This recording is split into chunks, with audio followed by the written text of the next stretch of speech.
and that kind of stopped the show around here when it rains, like from the church and things of that nature. But I'm glad you all made it. We got some great information to share with you today, and hopefully you guys get a whole lot of information out of it. Once we get done with our general body meeting agenda, then we'll go into our speaker series with our guest speakers. So again, I thank you, welcome you to Birmingham Urban League Young Professional General Body Meeting. And as you know, we're young professionals that here to implement programs and services for the Birmingham Urban League in order to assist them in social and economic equality, ages 21 to 40. We would definitely like for you guys to continue to come to our general body meetings and invite guests to make this organization one of the premier and continue to be one of the premier organizations in Birmingham. Because next year is a very exciting year. Next year is 10 years for this organization. So that's a very exciting time with our new administration coming in, our new president, vice president, and board members. So we got a lot to look forward to next year. But we will get to our agenda. Some of you guys may have an agenda on your table. If you look at it, if you guys have any questions, what we'll do, we'll proceed with our agenda right now.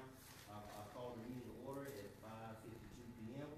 Our parliamentarian is absent due to she just had a newborn baby, so she can't be with us. But we did accept our treasurer report last executive body meeting by consent. So if anybody has any questions about finance, they also can see me or the treasurer, Candace Curry.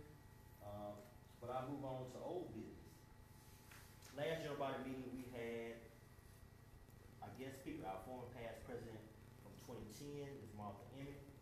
She came and talked to us about benefits enrollment. Benefits enrollment period is open right now for a lot of us that work for corporations. You right now enrolling in a lot of plans. She gave us a lot of good advice, things you should look for in enrolling in your plans, and what you should, take into consideration with your health, whether you have kids, family, and so forth. But she gave us a tip sheet as well. She also gave some tips on how to use our flexible spending account, our healthcare savings account. So she's very experienced in that area. So she's been doing that for a long time in her career. So we appreciate her coming back to give back. Like I said, once you're a YP, you're always a YP. So that's what I take. Always be intentional about organizations that you join. Considering the Urban League as family. So if you move on to other things, always come back and give back. This is a very important organization. So she took advantage of that opportunity, came back to share with us some of the information she gained over the years around benefits and benefits enrollment. So did anybody have any questions about last month's general body meeting? Those that were here? All right. We'll move on to the next National Day of Empowerment. We had a National Day of Empowerment Entrepreneurship Series that we held this past Saturday. It was a light Saturday, but we did have a guest speaker as well, Ms. LaTanya Millhouse with the Hope Operation Hope project. Operation Hope. She came and spoke, and she also has her own nonprofit business as well. She came and spoke to us about entrepreneurship, how to create a business plan, and so forth, and just how to get started. And if you have a business, how do you expand your business as well? So you'll hear a lot more about that today as well. But that's part of our national initiative, National Day of Empowerment, that all of the YP organizations across the country were engaged in entrepreneurship, helping small businesses around the country. So some people went out and supported the small business that day. Some people did seminars. Some people, marketed and had a panel discussion around small business. We had a small, intimate setting here that helped a lot of small business owners that were in the room and those that wanted to start a business. So those that if you want to actually see some of that information, we post some of that information on Facebook, but there will be a follow-up session about that as well. Any questions about National Day of Empowerment? All right. We'll move on to new business. We'll get through the agenda real quick. Vice President Owens is our president at the moment. Membership. Membership is very important. I'll get to membership. Ms. Gadd's not here, but I can talk about membership because I used to be membership chair. Our membership here at the Urban League entitles you to all of the access to programs and services here at the organization. Also our national organization, because we're part of the national YP movement, as well as the National Urban League as well. So membership is only $50 a year, tax deductible. All those funds go back to help run the programs and services here at the Urban League, and little small things that we like to do as a chapter. So the money is well used here, so it helps keep the lights on, the operations here in the building, along so one of the things we like members to do as well is come to meetings. Come to meetings at least 6 times a year. You know, we have 12 months of the year. We have meetings once a month. If you come 6 times, you know, to a meeting, a half a year or more than that, we like to come 100% of the time. But we also like to come to meetings, bring somebody to the meeting, participate in community service project. What else? Who else knows? I want to believe Be that. engaged. Be engaged. See, be engaged. Take on leadership role. Take on a leadership role. So I can say this all day. I've been saying the same thing for years, but take on a leadership role, be engaged, perform community service, participate in an active committee. You know, so we can kind of contribute as an organization. Everybody can share, give their ideas. So those are some of the things that our new president, vice president team, you know, we'll make sure everybody's engaged, continue to be engaged. You guys can come up with plans, get involved, not just hear me up here speaking, but some of you guys come up here and speak. But we try to develop you as well as members. As part of your membership, we give you opportunities to come up here and just lead a committee. You know, run projects, learn about board service, and then some of these skills you can take back to the workplace or you can take back to another board. So it's all about developing each other. So that's what we're about here at the Urban League Young Professionals. So if you're interested in membership, you haven't renewed or you need to become a member, see me afterwards. We can take care of you or see the treasurer if we can secure. We'll definitely take your funds and we'll get you on our email distribution list and add you and get you a pen as well. Because as a member, you are part of the Urban League, so you get your official Urban League pen as part of your membership dues as well. So you can wear that to conference and around different areas. So, any questions about membership? Hearing none. Community service. Community service. We have one coming up this Saturday. Our community service coming up this Saturday is at the YMCA downtown, the youth center. We will send out more information about that, but it's this Saturday from 10 to 12:30. We'll be working with the Y Achievers. Ms. Marsha Kelly Sutton. She has some kids that will be coming in during that day. And what we plan to do is our career exploration. So you want to be. So the kids want to know about our careers. So we're going to have different volunteers that are there with different professions. If you want to come out, if you're, I'm in IT, banking, education, engineering, those who want to come out and share with the kids, it's basically going to be an open roundtable discussion about what do you do? What's your career? And the kids get to ask you questions like, how did you become that? You know, where did you go to school? And things of that nature. So it's like a career exploration. That's what they do at Y Achievers. They try to share with the kids what young professionals or what we're doing in our careers and how they can get there. So, and it's 9th through 12th grade, so it could be a varying age, but they're going to have a little service project beforehand as well. If they're still doing that, we can assist them with their service project when we get there. But, you know, if you want to volunteer for that, you can email communityservice@bunyp.org. Let us know tonight, and then we can get you hooked up. But if you show up Saturday morning at 10 o'clock at the YMCA Youth Center, I don't know the address right offhand, but it's right down here on, is that 7th Avenue North? 6th Avenue North? Somewhere right over there by Phillips, right in that area. 7th Avenue North, yeah. But we can get you the address, so Birmingham's not that big, but it's over in that area, so we definitely get you that information. So that's something that we're looking forward to give back to our kids. Then when we go where the kids are, we're going to have to actually bring them here to our facility to go where they are at the youth center. So anybody interested, let me know, and we'll get you there. Do Question? you have one for college students? Because I think that's a very critical area for college students. Freshmen all the way through grad school. They struggle with it, and for those of us who have been in the business sector for a while, when they come for jobs, you see that gap. And those are things that we can orientate them from freshman, sophomore, all the way through grad school. It would really be helpful. I used to do that as part when I was at General Electric. And I think it's something that can really help our community. Because we have people who go to colleges, they do subjects just because that's the easiest one they could find. Yeah. And after spending 6 years all the way through grad school, you come out, your degree is not worth the paper that it was written on. They can't pay you anything. Yeah. Right? So it's as if it's a waste of time. So again, if you have one, I mentioned the first day I walked here, I think I mentioned that I give a lot of talks to students in colleges how to look for jobs, how to interview for jobs. When you get the jobs, how do you manage challenges at jobs? How do you manage your boss? How do you manage up? How do you manage down? Yeah. How do you manage laterally? Right? Again, I'm open, I'm a resource, Okay. as I always say. Even if you need anything that has to do with business, I can help.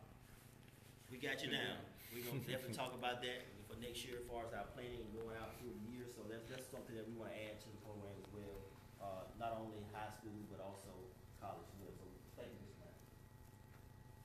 All right, community service. There are some things in the works. We're trying to plan some things around feeding the homeless as well in one of the shelters. So for the holidays, so we'll keep you abreast of that. We're still trying to honor the location and time so that as well. So we do like to do that, but just save the date. We normally do our community kitchen New Year's Day, so we're still gonna do that.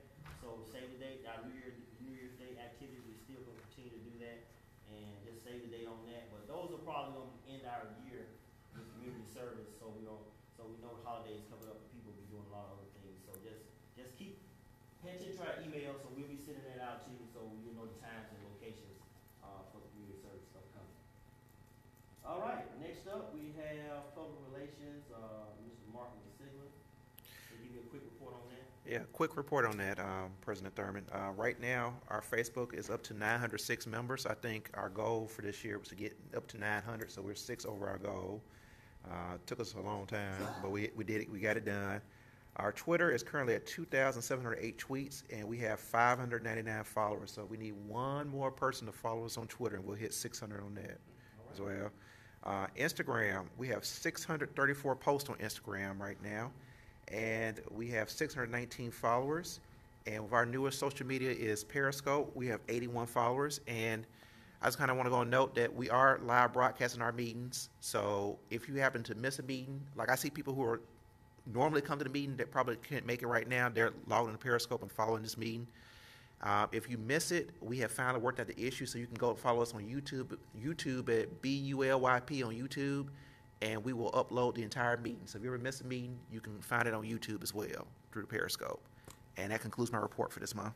All right, thank you, Chair Sigler. All right, we'll move on to fundraising. Chair Kelly. As of now, of course, we've been the year out, so it's really nothing to report on. Of course, any ideas or any input would be definitely appreciated as far as going forward with ways to fundraise. So I look forward to hearing from that, particularly from Kim, because I know she has some great ideas. All right. Thank you, Chair Kelly. All right. All right. Okay, moving on. Any questions about new business? Anything anybody want to add to new business before we move on? All right, we're down to my area, my report. Basically, I mean, I like to just say most of you guys have been involved with early young professionals. I don't see any new faces here today, so a lot of you guys are already members and come to our meetings. So one thing I want to try to leave everybody with is being intentional. That's been on my mind a lot with things that are going on in the country, around wars and politics and things of that nature. Engagement. We talked about engagement and being engaged and being intentional in things that you want to be involved in organizations. Because I've been talking with friends and peers about being engaged and being involved in groups. We get involved. Some people get involved for different reasons, but I feel that if you get involved and get engaged in an organization, you never should walk away from that organization. That's something that you were passionate about. You kind of cared about. You want to see that organization thrive. You want to see that organization help you develop. So I would encourage, I would encourage all members and people that if you ever get engaged in an organization, get engaged and give it your 110%. So that way, that organization can thrive from here on out. We hear about giving back. We hear about philanthropy. That's all about our resources, our time, and our talents. So that goes a long way in a lot of organizations that we support our urban communities with. So Urban League is here. Urban League has been around since 1967. The national organization has been around since 1910. But those organizations could never sustain itself without human capital. People that are giving back to those organizations help those organizations sustain themselves over time. So when our organizations die or organizations go away, that's because people quit caring. People forget about those organizations that they actually help serve. Just like when our colleges don't thrive anymore. People forget about the colleges. You went to that college. The college gave you education. That's philanthropy. Give back to your college. So I think that's what we need to start talking about amongst ourselves as young professionals and people in our community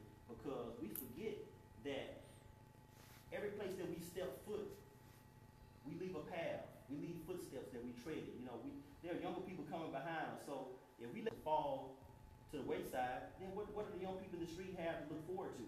Now they gotta look forward to crime. They gotta look forward to somebody else giving them a handout. So I think as an organization, as young professionals, we have a great opportunity to change and transform this country, even our local, the state, and our national level than we ever had before. Prime example, the students up in Missouri. I mean, that was just so phenomenal. I played football. When you may take a stand as a team, when you come together in unity, you never know what change can happen.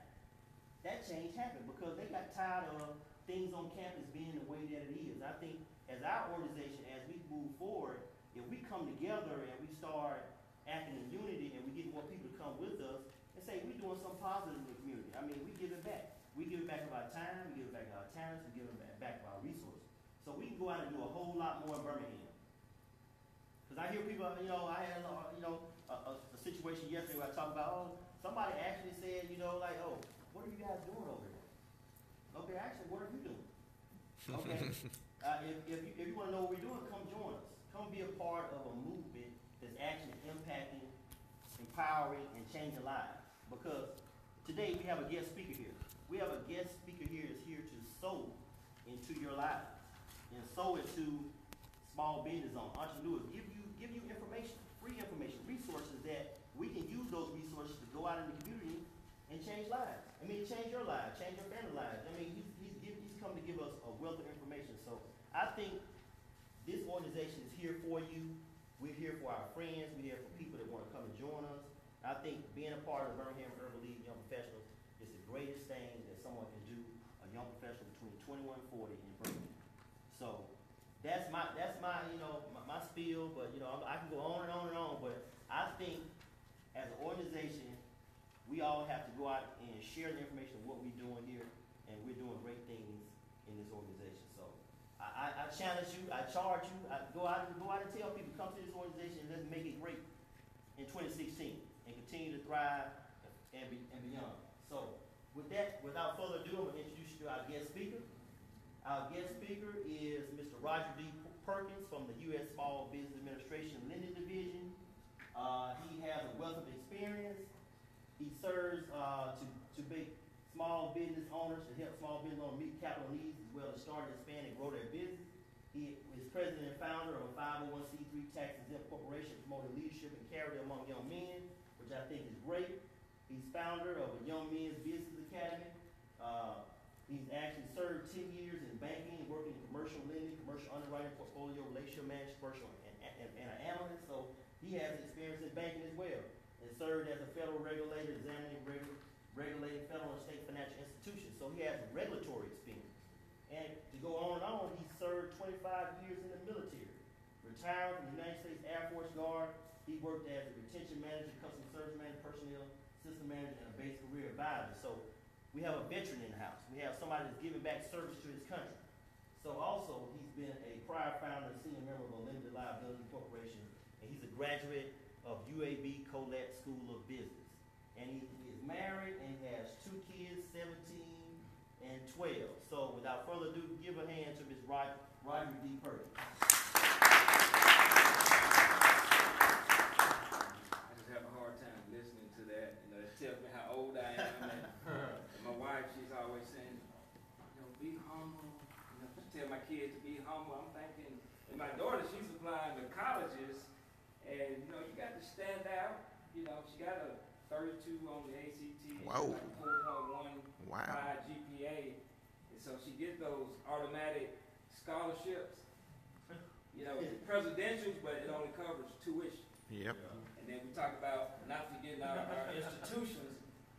I didn't see any HBCUs on her application list. And Tuskegee, right off the bat, she can get a presidential, which will cover tuition and room and board. But she doesn't want to go to Tuskegee. Send her to Spelman there. Spelman. Yeah. She don't want to go to Spelman. She got an issue then, man. We applied to Tuskegee, we applied to Xavier. Those are the only 2 HBCUs. I'm like, okay, is it me? Did I go wrong? So we shouldn't forget our institutions. I know time is limited. So that's a folder I have for everyone. I know time is limited, you can stop me. And normally when I do workshops a couple times a month, and I spend about 2 hours doing workshops. Okay, there we go. And typically I start out with like a Q&A session. And I think we're gonna have questions toward the end. So I'm gonna kind of move forward. I'm gonna actually go to one slide that's basically gonna give an overview of SBA programs and services. And my role in the lender relations division basically is to work with the banks to get the banks to lend more money to small business owners. Now SBA, we're not a direct lender. We guarantee or back loans made by banks and credit unions. So as a business owner, you will, in terms of access to capital, you go to a bank, apply for a loan, the bank will underwrite the loan request, basically identify the risk involved, and once they identify the risk, they'll make a determination as to whether they're going to assume their risk or not. If they're willing to assume the risk, they can do the loan without an SBA guarantee. And the risk could be startup, that's a risk factor. Collateral shortfall, insufficient cash flow. So if they're willing to assume the risk, they can do the loan without an SBA guarantee. If they're not comfortable with the risk, then they can use the SBA guarantee to mitigate or minimize the risk. So if the bank decide they want to do the loan with the SBA guarantee, then they will come to SBA and get that process started. And so you as a business owner will continue to deal directly with the bank. So what I have here is, how the SBA is structured. We have a lender relations division, which is where I work. Again, I work with the banks, and I do workshops with small business owners. We have a business development division, and really SBA, to me, SBA is structured in a way to meet the holistic need of small business owners in terms of their financing need, access to capital, in terms of their contracting need, and the contract will be a source of business or a source of revenue for small business owners. So we have a business development division. Knowledge, we have resource partners that provide free business counseling. That's important. I think you mentioned, maybe with someone else I was talking with, we just have a lack of, we're intelligent, we just don't have that knowledge. We kind of lack in terms of knowledge. So I talked about the lender relations division, and in terms of capital, we guarantee loans up to $5 million. There's no stated minimum, so it's up to $5 million. The contracting division, the federal government is spending, $300–400 billion a year. And so this is an opportunity for, minority firms to really grow their businesses by doing business with the federal government. And I always encourage business owners to diversify their source of business. You got your one target market. Now I know when the market was going down, for those business owners that had that one target market, they're no longer in business because that market dried up, and so they went under. So I always encourage business owners to diversify your source of revenue. And you have that one target market, doing business with the federal government is another source. And exporting, that's another opportunity to diversify your source of revenue. So in terms of doing business with the federal government, there are certain certifications. The federal government, federal agencies are mandated to do a certain amount of business with certain groups, with small businesses first, and with minority-owned businesses, with veteran-owned businesses, with women-owned businesses. That's a mandate. And with SBA, we offer 2 certifications. You go through our process, and we give you that stamp as an 8A firm. And the 8A firm is a firm that's been socially and economically disadvantaged. And there are certain groups that automatically fit that criteria, such as African Americans, Hispanic Americans, Native Americans. So you go through our process, we give you that stamp, and then we'll work with you to help you get federal contracts. Okay? We have a HUBZone certification, and HUBZone is historically underutilized business zone. So if your business is located in a HUBZone, which is an area characterized by high unemployment or low income, then you can apply to become a HUBZone firm. And you can actually be an 8A firm and a HUBZone firm. And we'll work with you to help you get federal contracts. Now, there are other certifications that, you can self-certify. And I always say, you just check a box, but it's not quite that simple. And to start the process of doing business with the federal government, you have to go to a website, www.sam.gov, sam.gov, and basically register your business. And you're going to create a profile. Then it's going to ask you, are you veteran-owned? Check a box. Are you a service? And this is service disabled, veteran-owned small business. Are there any other veterans in the room? No. woman-owned and small disadvantaged business owned. You check those boxes, and you can be all of the above. Okay, you can be all of the above. Okay, so we're talking about a source of revenue, a source of business. Okay, and you can come to SBA, and we'll help you go through the process of being, 8A firm, HubZone firm, and we have our business development division that will work with you in terms of being self-certified in one of those areas. We have a bonding program. If you become an 8A firm and you get a contract, and more than likely that contract will require you to be bonded or insured. And if you can't get bonded through normal commercial means, you can come to SBA. We have a guaranteed bonding program. Okay. Our counseling division, we have about I think 11 or 12 employees, so we have a relatively small staff at SBA. So we rely on our resource partners. We provide grant dollars to our resource partners, such as small business development centers. Have anybody heard of SBDCs? Okay. We provide grant dollars to them, and the SBDCs are affiliated with the major universities in the state of Alabama. We have about 9 in the state, and we got one at Alabama State. We have one at A&M. And those are the only 2 HBCUs where we have small business development centers at. Women's Center, we have 3 women's centers in the state of Alabama. We had one in Birmingham, but they closed. They shut down probably a couple of years ago. So we have one in Huntsville, we have 2 in Mobile. SCORE chapters, and SCORE stands for the Service Corps Retired Executives. These are retired business owners that provide free business assistance. We have about 6 SCORE chapters in the state of Alabama. And we do have veteran business outreach centers, which do the same thing at the small business development centers, but their target is primarily veterans and those are members of the military. So that's how we're structured, in a nutshell. And I got a couple other slides that we can talk about, and then we can entertain questions because I know time is limited. And when I do a workshop, I actually have about 40 slides, but the workshop is 2 hours long. And so that way we can take time and have that back and forth dialogue, which is what I like. So what I'm going to do is take time. You got no time. Okay. This is SBA loan production. And I had a conversation with, I think it was Mr. Barnes earlier, and we were just talking. And, he had mentioned something about the possibility of maybe a partnership with SBA. Now, we do have what we call a strategic alliance memorandum or a partnership with most of the HBCUs in the state of Alabama. We got one with Miles and with Lawson, Tuskegee, A&M.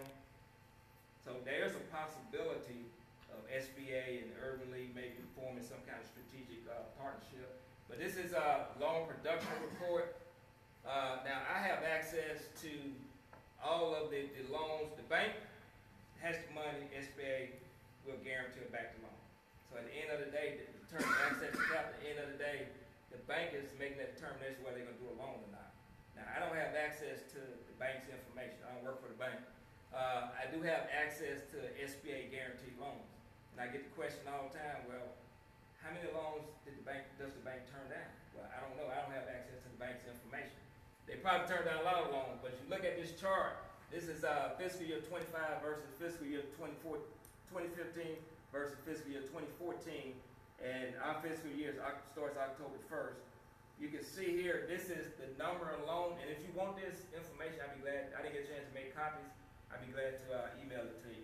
But if you look at the number of loans in fiscal year 2015, you can see African Americans, 2,100 loans, this past year. Is that a high number, a low number? What do you think? Well, not compared to the white number. And maybe I shouldn't have drew those circles around. Well, I mean, I see brought it. attention to that, and that was intentional. If you look at SBA, there were like 69,000 SBA guaranteed loans this past fiscal year. And you're talking African Americans, about 3.1% of 2,100 loans. That was an increase from last year, but still, if you ask me, that's a small number. We're talking about, 43,000 loans. And this is throughout the country. Okay, if you look at the state of Alabama, you see African American this past fiscal year, 41 loans out of a total of 536. And, that represents 7.6%.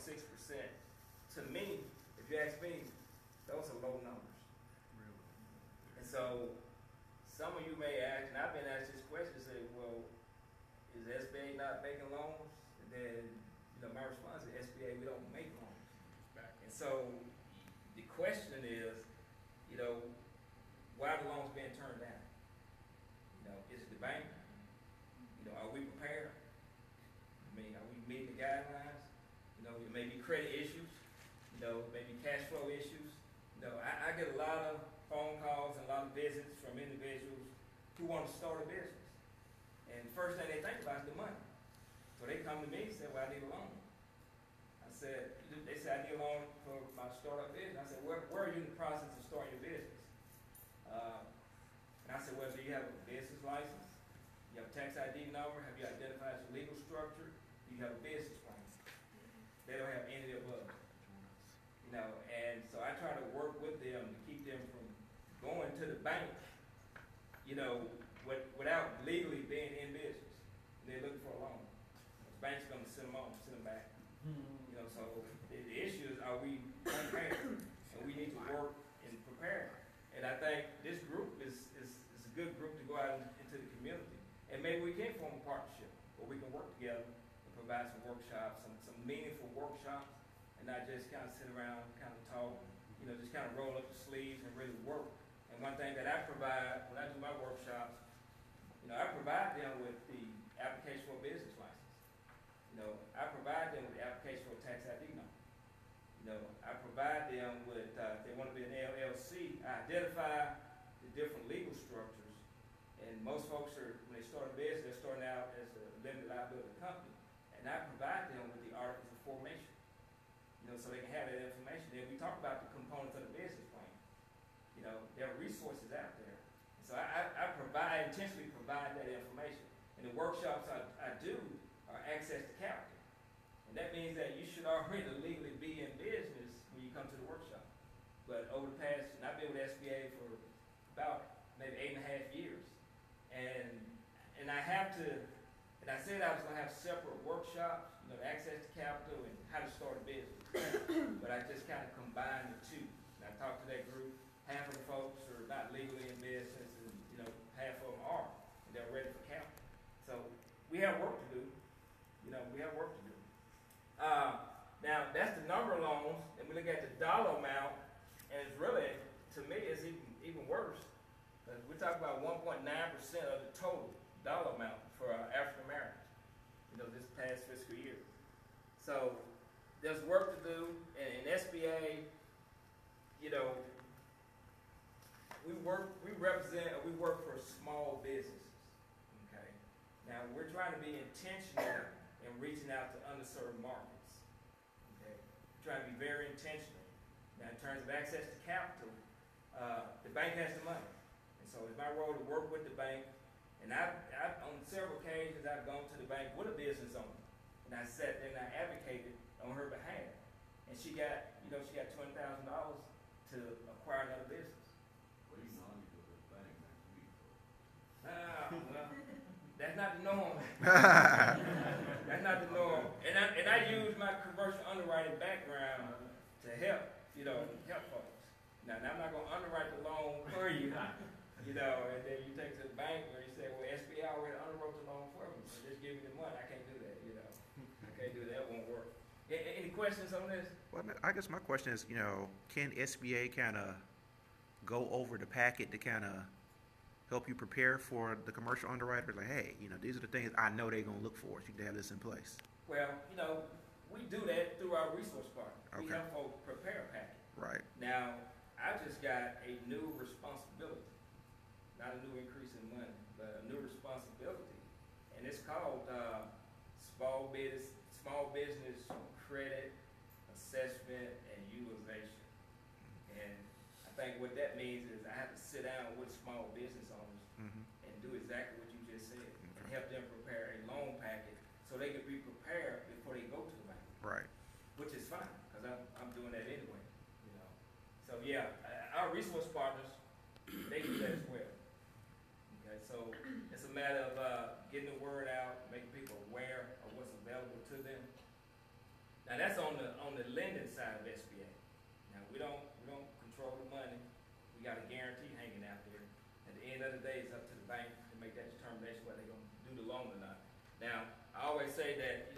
direct lender, with the intent of correcting myself, because on the disaster side of SBA, we do make direct loans. That's in the case of a federally declared disaster, like what happened in Birmingham, Pratt City, and Tuscaloosa. And that opened the door for individuals to get individual homeowners to get a direct loan from SBA. That opened the door for renters. I mean, if you live in an apartment, you don't own an apartment complex, but you own the content. So that opened the door for you to get a direct loan from SBA.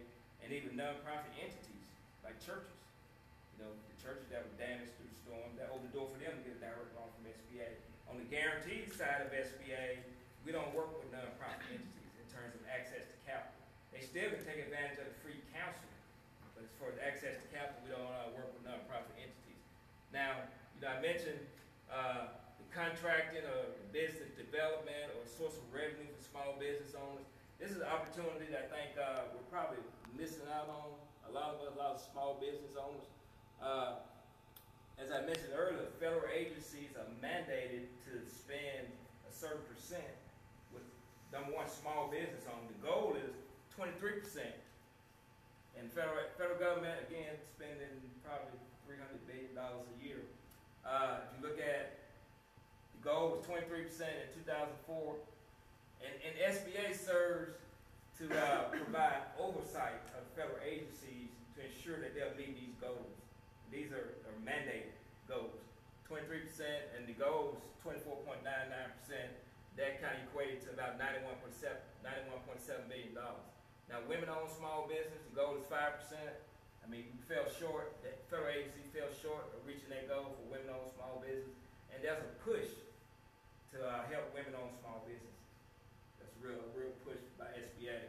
The small disadvantaged businesses, which is African American business, the goal is 5%, and we almost doubled that, and that equates to about $34.7 billion. Now, this is at the federal level. That's where I am. I mean, you got state contracts, you got local contracts, but I'm at the federal level, so I'm talking, you know, federal numbers.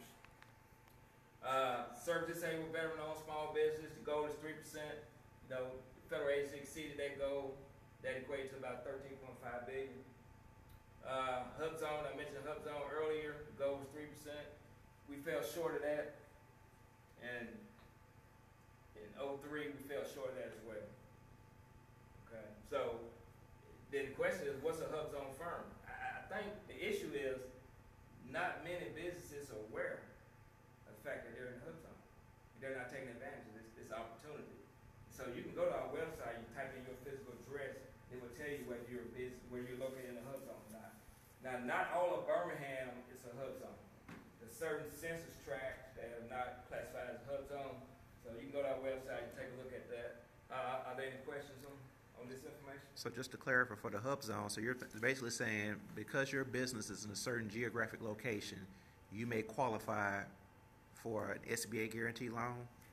No, this is contract. A contractor. Contractor now. Okay, contractor. Yeah, you can apply to become a HUBZone firm, and then we'll work with you to help you get federal contracts. Okay, gotcha. Okay. I think the challenge there is not also that they do not know, but they do not have the skill set required to get the type of contract. And that's where a group like this could help, Yeah. where we work with them on a regular basis and develop their skill set or their capabilities so they can be viable for this type of opportunities. Yeah, and even just think about, you know, our 8A firms, and I don't have 8A listed, but if we probably fall under small disadvantaged businesses, we have a mentor protege program where we can have, you know, 8A firm, you know, for the firms who have graduated, they can come back and serve as a mentor to the younger firm. And really, you can have a major corporation, you can have Alabama Power serving as a mentor. They don't have to be an 8A firm, it can be a major corporation. Now, I think what's important as far as our business is concerned, you know, forming strategic alliances and partnerships, that would help us. You know, and I was telling, I think, Mr. Barnes, we were talking earlier about, you know, the number, you know, you may hear that the number of minority firms are increasing. And we've talked, we go to the revenue department and fill out an application for a business license, and once we leave, that's another 2 firms added. We hadn't generated any revenues, we hadn't hired anybody. So I think we want to stand alone You know, I know that's our baby, but sometimes when we partner together, form those strategic alliances, form partnership, you know, give us more resources and deeper pockets and, you know, better skill set and where we can work and, you know, get these contracts. Because a lot of times, I mean, we're getting some of the smaller contracts, you know, because we don't have the capacity to handle some of the larger contracts. So yeah, we work together. I think we can get some larger contracts. And I'm promoting small business in general, but minority firms in particular. Any other questions? And I have to advocate for all small businesses. No questions? Let's see what we got next. Okay. Counseling. I mentioned counseling. I already talked about Small Business Development Center. Now, you know, if an individual or business looking to do business with the federal government and they have no idea which step to take, they can connect with what's called PTAC, or Procurement Technical Assistance Center, that will help them navigate the federal contracting maze. And again, I can email you a copy of this slide. I normally make copies. I see people taking pictures.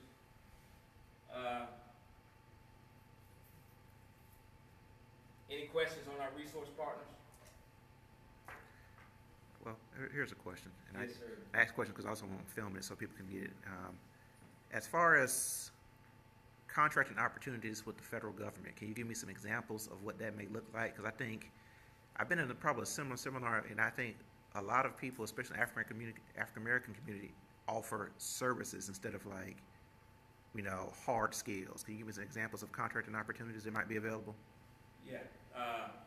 Like I said, the federal government is really like a major corporation. Mm-hmm. So there's a need for, you know, tables and chairs. Right. You know, when I go to work, I'm in a federal building. When I go to work, there's somebody doing the landscape. Mm-hmm. Somebody has that contract. Right. And I go inside, somebody's, you know, vacuuming, doing the trash, and somebody has that contract.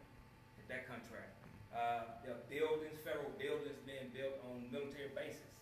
I mean, if you're in the construction industry, that's an opportunity for you to get that contract. So there's a wide range. If you think about a major corporation and the needs of a major corporation, that's what the federal government is, a major corporation. Okay. So there's a lot of opportunities to get involved in contracting. And even, you know, there's even training. You know, for our 8A firm, that's a corporation that has a contract that comes in to provide training, business development training for our 8A firm. So somebody has that contract. So there's some opportunities there, and you really have to think outside the box. So it could be anything supply chain. So Supply, it can be anything. Think about, you know, federal buildings, you know, think about military installations, all that's federal. And I think, you know, Birmingham, well, I say Huntsville, that's a lot of opportunities in Huntsville. Right. And a lot of businesses are either relocating to Huntsville or they're staying in Birmingham, but they're traveling to Huntsville. And you can't be physically located in Birmingham as a business owner and still get contracts in Huntsville or in Georgia or in Florida or anywhere in the United States, as long as you have the capacity to complete that job. Question. Yes, sir. You got an innovation depot, and I also know it's got UAB on the outside of it. Is it also considered a small business development center? Innovation depot. It's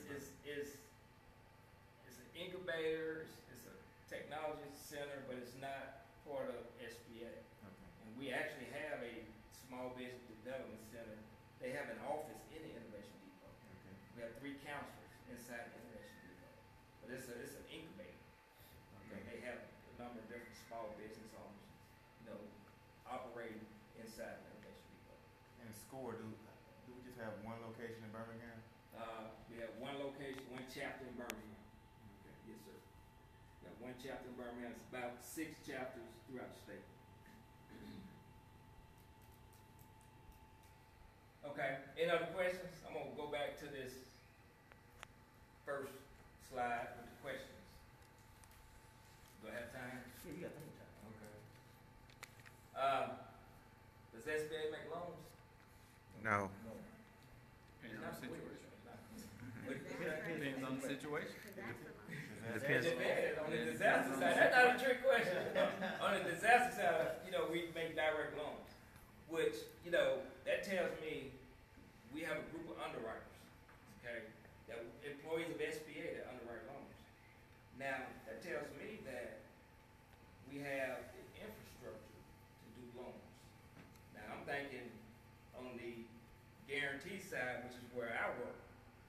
I don't work on the disaster side.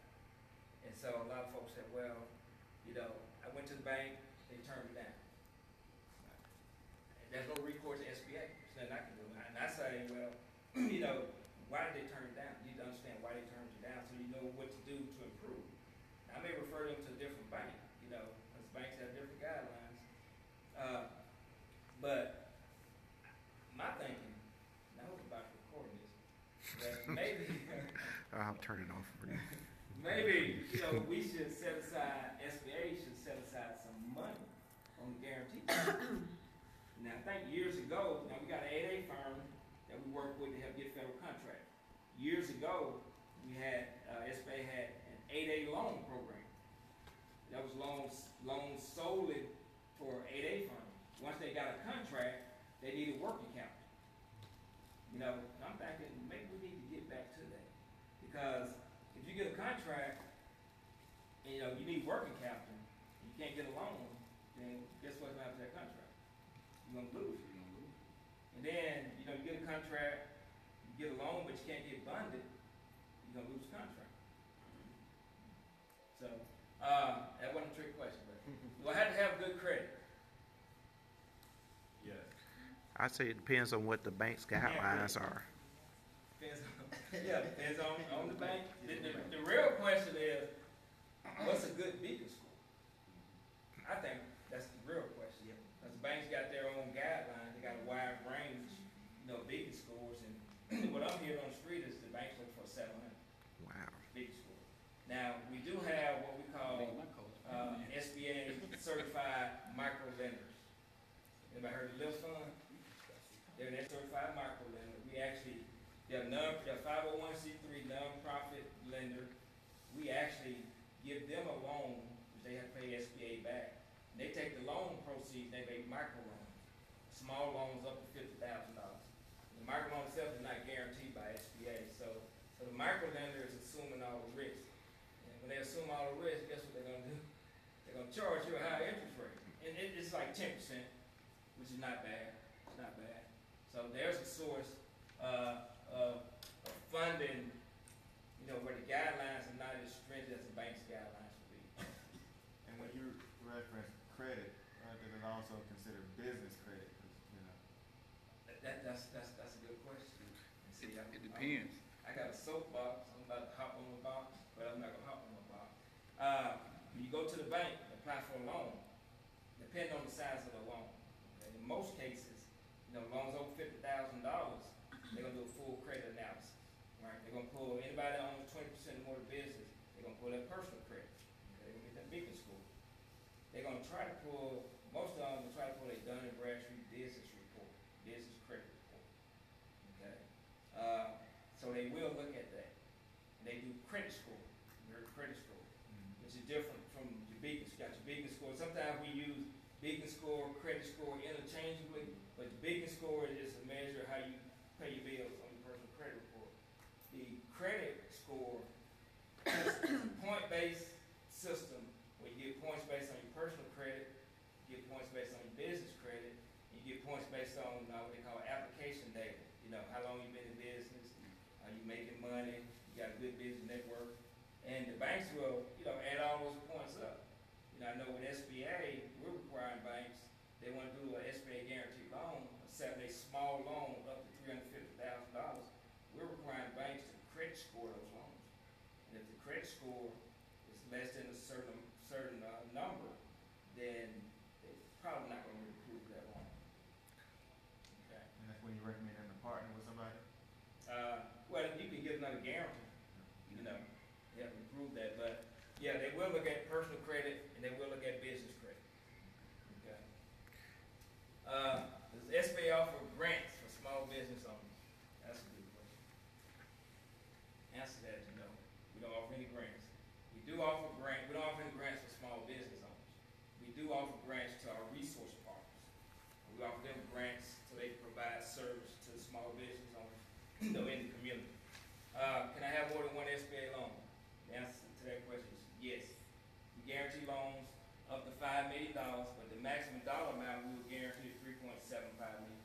So you can have a loan for your building, you can have an SBA guarantee loan for equipment, you have SBA guaranteed line of credit. So you can have a number of different loans, but the maximum dollar amount we would guarantee is $3.75 million. That makes sense? Does SBA make loans for startups? You know, years ago, it was the norm for the bank to use the SBA guarantee loan to mitigate startup risk, to mitigate industry risk and collateral shortfall. But nowadays, I think the market is kind of trending back up, and the banks are making a lot of startup loans, SBA guaranteed startup loans. You may not think so, but you know, I do a loan production, SBA loan production report a couple times a month, and I see a lot, and I have different categories, and one of them is whether it's a new business or an existing business, and I see a lot of news. So that tells me that a lot of new businesses, and when I say new businesses, the banks, if you've been in business 3 years or less, the bank classify you as a new business. Okay, once you get over that 3-year mark, and you're no longer new business. So there are a lot of loans being made to new businesses. I'm an ex-felon. I'm gonna need to change that. That's kind of a hard word in the comment. That's kind of hard. I'm an ex-felon. Can I get an SBA loan? The answer to that question is it depends. It depends. Now the bank, when you fill out the bank's application, they don't ask the question, have you been convicted of a felony? When you fill out SBA paperwork, we ask that question. And if you answer yes, then we'll do a background check. We'll get your fingerprints and do a background check. That doesn't mean that we're going to turn it down. And so the answer to that question is, it depends. How long does it take to get an SBA loan? Does it take several months? You know, each deal is different, depending on how complex and how complicated the deal is. But I would say that takes several months. So it doesn't really take long. And we're working with the banks to try to make things much more efficient. Okay. What happens if I do not pay my SBA guarantee loan? I never did say how the guarantee works. Okay. We guarantee loans up to $5 million, right? So for loans of $150,000 or less, we guarantee 85%. More than $150,000, we guarantee 75%. So if you go to the bank, say you get a $100,000 loan, SBA guarantee loan, so the guarantee is 85%. So you're paying as agreed, and say the market turns and you can't pay the loan. So the bank will work with you. You know, we give them authority to defer payments up to 90 days, so you can go 90 days without making a payment. If that doesn't work out, then the bank will liquidate all the collateral. They will sell the tables and chairs. They will apply that, whatever they sell the tables and chairs, so they will apply that to the loan balance and get a final loan balance. Once they get a final loan balance, then the bank will come to SBA. We'll cut a check for 75% of that final loan balance. That makes sense? Okay. So what does that mean for you? No, the bank will write off. They will write off 25%. So, Well, you can't get an SBA loan again, back loan.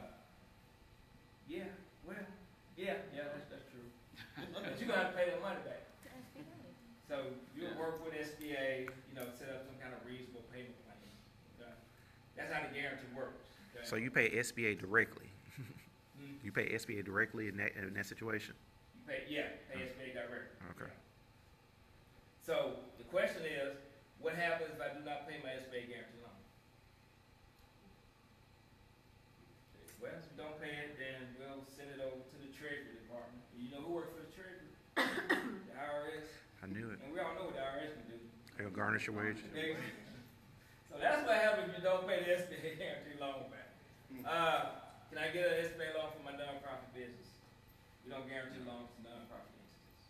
You get free business counseling for your nonprofit entities. But as far as getting a loan, and the banks make loans to nonprofits. You know, and I have folks coming in and saying, well, I want to start a veterans home or do something with veterans. And the first question I ask them is this a for-profit business or a non-profit business? And I'm not a legal advisor, but I say, well, you know, there's probably a lot of money out there to help veterans. So maybe you can set up a non-profit entity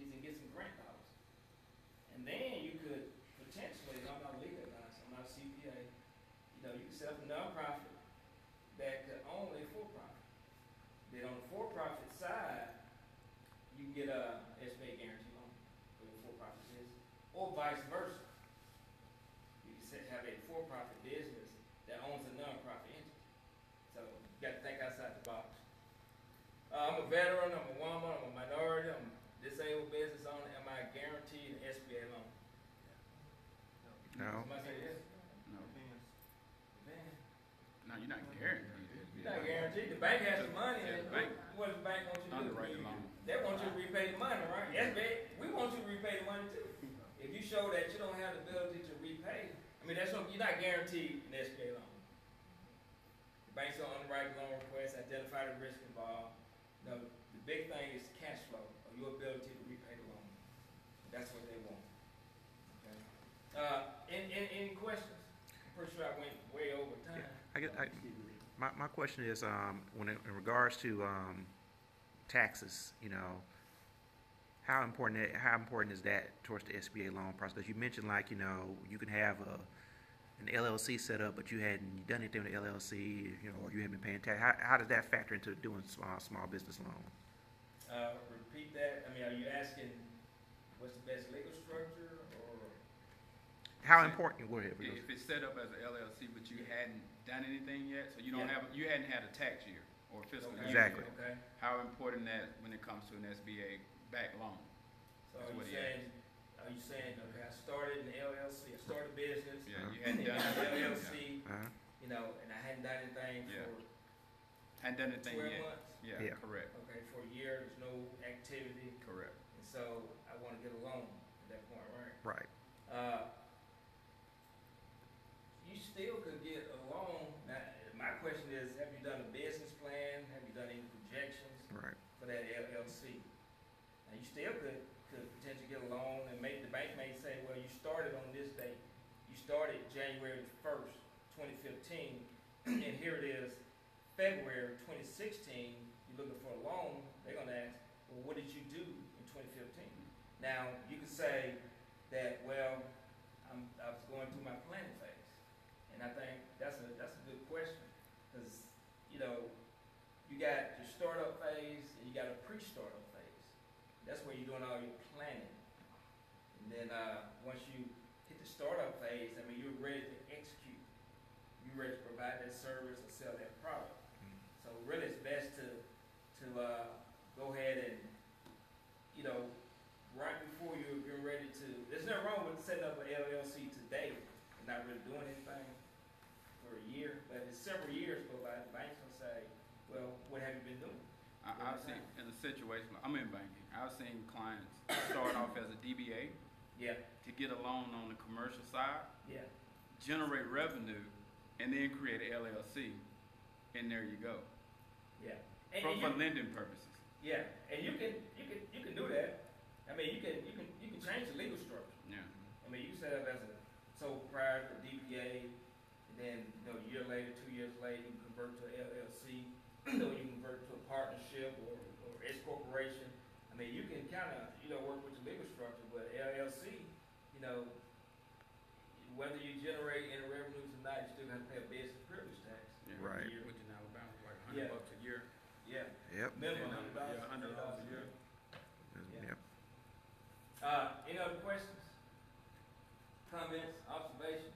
You said about Huntsville, the opportunity in Huntsville is greater than Birmingham. You're speaking about establishing small businesses as a whole. Well, but that's probably true. I don't know that to be true. I was thinking in terms of contract opportunity. Because of the Yeah. BRAC. I was gonna ask why. Because of federal The agencies. federal institutions. Yeah, yeah, They had Because the we have more in Huntsville. yeah, more of an opportunity in Huntsville. they had that base realignment in Huntsville Yeah. not so long ago. I just want to make a comment. Yes, sir. If you have an NGO, it doesn't preclude you from making money. NGOs make money, non-for-profit too, Yeah. right? So you just want to make sure it's not. Well, each time people hear non-profit, you think they should not make money. They can make money.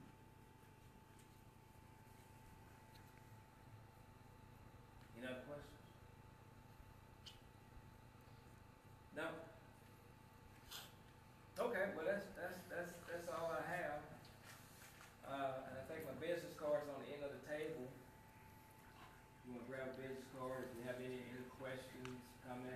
think of anything later, just let me know. If you want a copy of this, this is an abbreviated version. Now, I got a PowerPoint, probably about 40 slides, which is good. You know, good for a 2-hour session. That way you can have that dialogue. If you want a copy of it, you know, I'd be glad to email it to you. Yeah, you can email it to Kimberly and we can get a Okay. email distribution. Thank you, Mr. Perkins, for Thank your. you. See, this is what we're trying to do. We're trying to educate you, and you can go out and share with your friends and start a business. I mean, he gave a lot of wealth information. You got some information to pick up on the table as well. So, before you leave, please fill out the surveys you have in your hand, front and back. Fill out the surveys you have in your front and back, and leave those on the table before you leave. Hopefully, everybody signed in. Excuse me. Also, those that want to be chairs for 2016. Our elected officers for 2016 BUIP are looking for chairs. So please hang around after the meeting and talk with our executive president-elect Kelly, Vice President Brian Wright. We're looking for chairs for our committees for next year. And we can go over those committees as well. You know, we have community service, we have fundraising, we have membership, and we have nominations, and we have our finance committee, but our treasurer's going over that as well. But if you're interested in being a part of a chair, and you may create some other ad hoc committees, hang around and talk to President-elect Kelly or Vice President Rice, and they can get you that information as well. As far as announcements, the Emerging Leaders Program with the National Urban League is still open. They extended the invitation. That's for anybody that's interested in nonprofit leadership. You can go to the I'mEmpowered.com website and fill out the online application. That's basically kind of like a leadership program where they take you through this program of how, you know, you develop within a nonprofit space and policy and things of that nature. But I think you got to go back and forth between Washington, D.C. every so often or whatever. I'm not sure the stipulation of cost or how that worked out, but it's a good program if you're interested in nonprofit leadership and within that space, especially within the urban league. Trying to learn more about what we do here. Again, there is a program this weekend. The Birmingham Civil Rights Institute is having the Fred Shuttleworth Human Rights Awards. Our former esteemed National President Vernon Jordan was on the Clinton administration. He's receiving the humanitarian award. He's going to be in town. He used to be president of the National Urban League at one point in his career, I think 1971 to 81, I believe, during that time frame. So he's coming to town. Also, they'll have Smokey Robinson in concert after that. So tickets are still available online at the Alabama Theater. We like to support our local Civil Rights Institute and what they're doing here, and that's one of our sister organizations as far as Birmingham is concerned. So if you'd like to attend, please check that out. And our annual Christmas social is coming up. December 17th is going to be a Legends. We're going to have a toy and coat drive.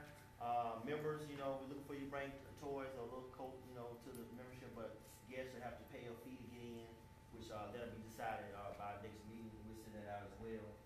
But we're taking donations at the door so we can actually collect the funds for the year. We did it last year. We had a great turnout. It was at the Plum Bar.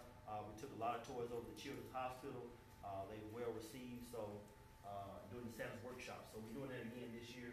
That's our annual contribution during the holidays, and we'll have some recognition during that time as well. So that's December 17th at Legends Sports Grill right here on 3rd Avenue North, and the time will be around 6:30, 7 o'clock. We give people a chance to go home and then come back out, you know, and so forth. So we'll have music, and there will be light hors d'oeuvres during that time as well. So mark your calendar for that day, December 17th. That's President. Thursday. And that will be our last meeting. Now, we're not having a general body meeting during that month. That'll be our general body meeting that moves to that Thursday. So That's your last activity as president, correct? President Durant, the last one. That will be my last official presiding event as president. But you know, I'll still be around though. I'll still be around. I'll be the past president, so I'll help these guys along. So, any other announcements that we have that I may have left off? All right, hearing none, I will adjourn the meeting at 6:56, and thank you guys for coming out, and I look forward to more announcements coming out in our email distribution list. Thank you.